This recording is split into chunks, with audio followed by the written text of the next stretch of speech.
हाय दोस्तों, स्वागत है आप सबका मेरे चैनल में। दोस्तों, आज की इस वीडियो में हम आपको बताएंगे कि सूतक और पातक क्या होता है, जन्म और मृत्यु के बाद यह क्यों लगता है। तो चलिए वीडियो को स्टार्ट करते हैं। सूतक क्या होता है?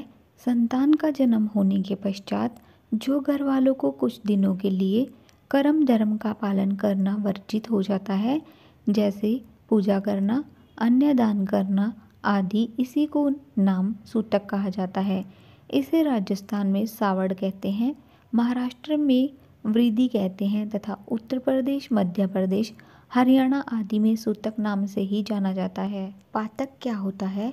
जिस तरह जन्म के समय परिवार के सदस्यों पर सूतक लग जाता है, उसी तरह परिवार के लिए सदस्य की मृत्यु के बाद सूतक का लग जाता है, जिसे पातक भी कहा जाता है।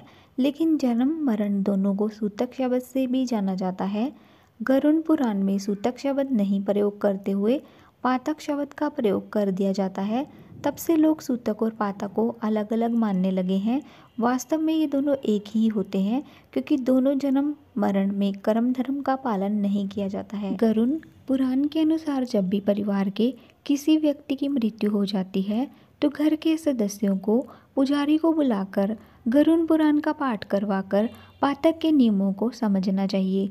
गरुड़ पुराण के अनुसार पातक लगने के दिन क्रिया करके उस दिन ब्राह्मणों को भोजन करवा देना चाहिए। इसके बाद मृत व्यक्ति की सभी नई पुरानी वस्तुओं, सामान, कपड़ों को गरीब और असहाय व्यक्तियों में बांट देना चाहिए। जन्म पर सूतक में क्या होता है? किसी के जन्म होने पर परिवार के लोगों पर सूतक लग जाता है। इस दौरान परिवार का कोई भी सदस्य धार्मिक कार्य नहीं कर सकता, जैसे मंदिर नहीं जाना, पूजा पाठ नहीं करना। इसके अलावा बच्चे को जन्म देने वाली स्त्री का रसोई घर में जाना या घर का कोई काम करना वर्जित हो जाता है। जब घर में हवन हो जाए, उसके बाद ही वो काम कर सकती है। जन्म के पश्चात सूतक का वैज्ञानिक तर्क। आजकल हर घर की महिलाओं को परिवार के सदस्यों की ज़रूरतों को पूरा करना होता है, लेकिन बच्चे को जन्म देने के बाद महिलाओं का शरीर बहुत कमज़ोर हो जाता है, इसलिए वो काम करने की स्थिति में नहीं रहती। इसलिए उन्हें हर संभव आराम की ज़रूरत भी होती है। इसलिए सूतक के नाम पर इस समय उन्हें आराम दिया जाता है, ताकि वे अपने दर्द और थकान से बाहर निकल सकें। 4 वर्ण के लिए सूतक अलग अलग माना जाता है। जैसा कि आप सब जानते हैं कि जन्म देने के बाद महिलाओं का शरीर बहुत कमज़ोर हो जाता है, इसलिए 4 वर्ण में सूतक के दिन भी अलग अलग होते हैं। जैसा कि हम सब जानते हैं कि ब्राह्मण स्त्री को काम है, इसलिए ब्राह्मण के लिए यह समय 10 दिन का होता है। क्षत्रिय स्त्री, क्योंकि वो महारानी होती है, इसलिए क्षत्रिय के लिए यह 15 दिन का होता है। वैश्य व्यापारी स्त्री के लिए यह 90 दिन, और क्योंकि शूद्र श्रमिक स्त्री ज़्यादा काम करती है, उसके लिए यह 30 दिन का होता है। जब बच्चे का जन्म होता है तो उसके शरीर में रोग प्रतिरोधक क्षमता का विकास भी नहीं हुआ होता, वह बहुत ही जल्द संक्रमण के दायरे में आ जाता है।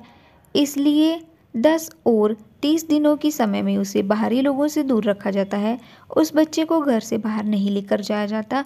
कुछ लोग सूतक को एक अंधविश्वास भी मानते हैं, लेकिन इसका उद्देश्य स्त्री के शरीर को आराम देना और शिशु के स्वास्थ्य का ख्याल रखने के लिए होता है। मृत्यु के पश्चात सूतक या पातक का वैज्ञानिक तर्क किसी लंबी और घातक बीमारी या फिर दुर्घटना की वजह से या फिर वृद्धावस्था के कारण व्यक्ति की मृत्यु हो जाती है। कारण चाहे कुछ भी हो, लेकिन इन सभी की वजह से संक्रमण फैलने की संभावनाएं भी बहुत हद तक बढ़ जाती हैं। इसलिए ऐसा कहा जाता है कि दाह संस्कार के पश्चात स्नान करना आवश्यक होता है, ताकि शमशान घाट और घर के भीतर मौजूद कीटाणुओं से मुक्ति मिल सके। इसके अलावा उस घर में रहने वाले लोगों को संक्रमण का वाहक माना जाता है, इसलिए 13 दिन के लिए सार्वजनिक स्थानों से दूर रहने की सलाह दी जाती है। जैसा कि हम सब जानते हैं कि हवन करने से वातावरण शुद्ध हो जाता है, यह तो वैज्ञानिक भी मानते हैं। इसलिए घर में हवन होने के बाद घर के भीतर का वातावरण शुद्ध हो जाता है, संक्रमण की संभावनाएं समाप्त हो जाती हैं, जिसके बाद पातक की अवधि भी समाप्त हो जाती है। तो दोस्तों, इस वीडियो में हमने आपको सूतक और पातक के बारे में संपूर्ण जानकारी दी है, उम्मीद करती हूँ कि आपको ये वीडियो पसंद आई होगी।